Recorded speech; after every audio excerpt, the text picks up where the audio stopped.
What is up, brothers and sisters, citizens of this beautiful Buzz Nation? Welcome back to yet another one from us. At this point, it's a movie. I am coming back to you with news from Niger and Benin. So, in the previous video, I reported that Benin has cut off the Nigerian pipeline. Well, there's a Nigerian pipeline that is being constructed from Niger through Benin, and it will have access to the port, and then from there they'll be able to sell their crude oil, from Niger to the port and then to the rest of the world. But Benin has just recently cancelled this project and said that we are cancelling because you have refused to reopen your borders despite us reopening our borders to you guys. After ECOWAS had recommended that they close their borders, you sanction Niger, close their borders, and after some time they reopened their borders. But Niger remained with its borders closed for Benin. And a lot of insinuations came from you guys, especially in the comment section. A lot of you were like, this seems like there's an influence, from behind, especially for Benin's side. There's somebody trying to control Benin to say do this and do that. Now I'm coming back with more reports of what is currently happening regarding this situation. So after I reported that, we have seen Niger taking a stand on this, and they were like, we are not shaken. And this is now an official report coming in from Niger, because at first it was like, Tiani seems unbothered and these guys can just go ahead and do whatever they want, but he is taking the stand to say, I am not reopening my borders. And for some reasons, we will find out in this video. So what is currently happening right now, Niger refuses to negotiate with Benin and calls on China. Let them settle this between themselves. So, the standoff is intensifying between Benin and Niger. First, with Benin's decision to block the loading of Nigerian oil on its territory, Niger refuses to give in to pressure and asks China, a central player in this agreement, to get involved in finding a solution. Nigerian Prime Minister Ali Lamin Zein made it clear that Niger would stick to the content of the agreement concluded with China. Well, he believes that it is up to Chinese companies to resolve the problem with Benin. This firm position of Niger portends difficult negotiations in the coming days. Benin, for its part, maintains its decision to block Nigerian oil. The Beninese authorities thus hope to put pressure on Niamey to obtain the reopening of the land borders closed on the Niger side. The situation puts China in a delicate position. Beijing is both an important economic partner for the two countries and the main player in the oil pipeline project linking Niger to Benin. China is called upon to play a mediating role to find a solution that satisfies all stakeholders. So, two brothers who cannot see eye to eye. Now, Niger is like, you know what, China? Just go and talk to them. If you can convince them or if you can try and get something from this, well, good for you. But if not, we are remaining with our borders closed. We don't want to hear anything from these guys, and they don't even want to sit down and negotiate. And this tells you that there's so much to this than just what we are seeing and what we are just reading in these articles.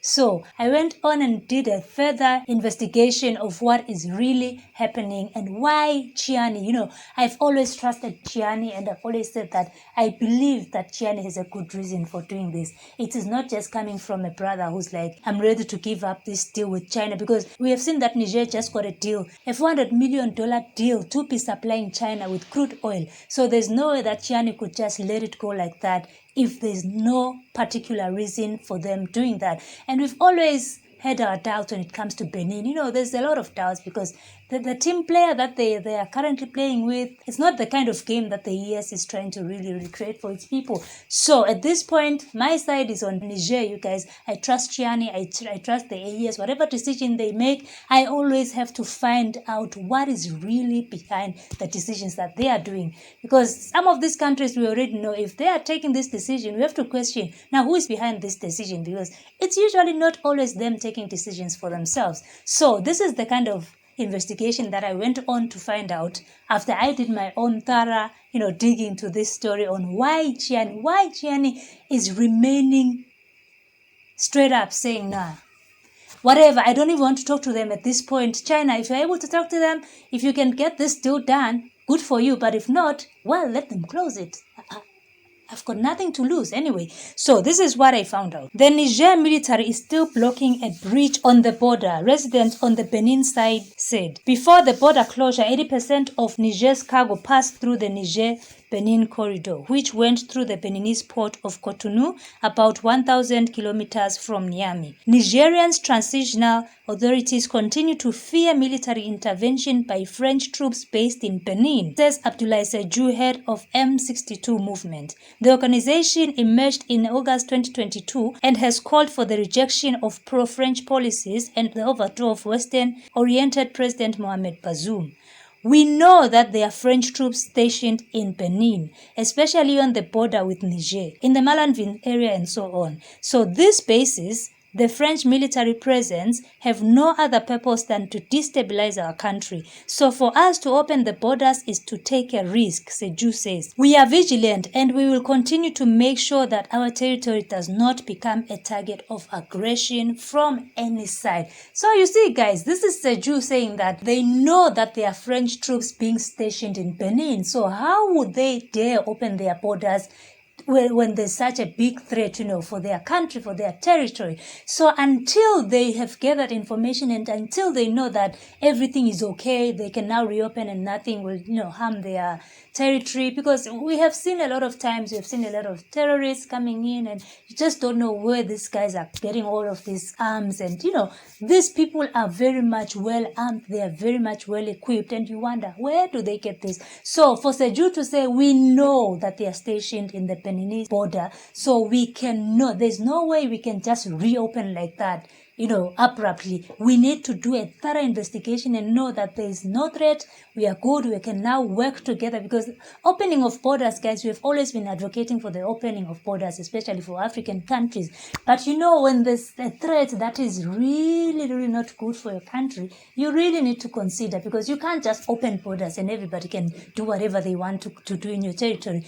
Remember that there's people within the different communities, so you can't just, put their lives on threat just for the sake of open borders. No, we need to put some measures on the ground. We need to know that everything is okay. If you're coming in, we know who you are. We know, you guys know what I'm talking about. So for Sejou to say there are French troops stationed there waiting for opening of borders, immediately they open, they are in and they're destabilizing. Nah, Tiani, I've always trusted you and I knew that there's a reason behind this. So kudos to you, Tiani. He's not even running for the money over the safety of his people, the safety of his nation, the protection of his homeland is the most important thing to him. It's not about the money. It's not about the deals that are coming in.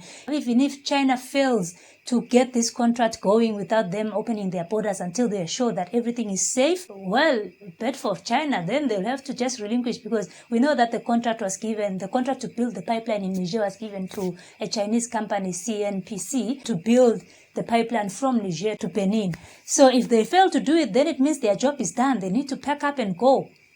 Just like that. Tiani is not here to joke, guys. And I've always said that this man, Tiani, we must celebrate. We must really, really, really celebrate as Africa, because what a leader. Money is just papers. We can also print it. We cannot put our lives at risk because of some coins. Well done, General Abdulrahman Tiani. Much love, respect for you. Salute. Guys, let me know what you think about this in the comment section down below. I hope this satisfies a lot of your questions. I hope this clears some air, because some of you were like, oh, Tiani, why would you do that? Why can't you just sit down and talk to Benin? It's not about sitting down and talking. It's about the situation on the ground. Is it safe for me? Is it, that's just too much. There's a lot. It's not about sitting down always, guys. Let me know what you think in the comment section down below. Please remember, if you'd love to support us in any financial way, we have a link for buying us a coffee in the description box down below. Please just click on that and you can buy us a coffee. One is $5. Buy us as many as you want, and we'll appreciate your support. We'll see you in the next one. Bye.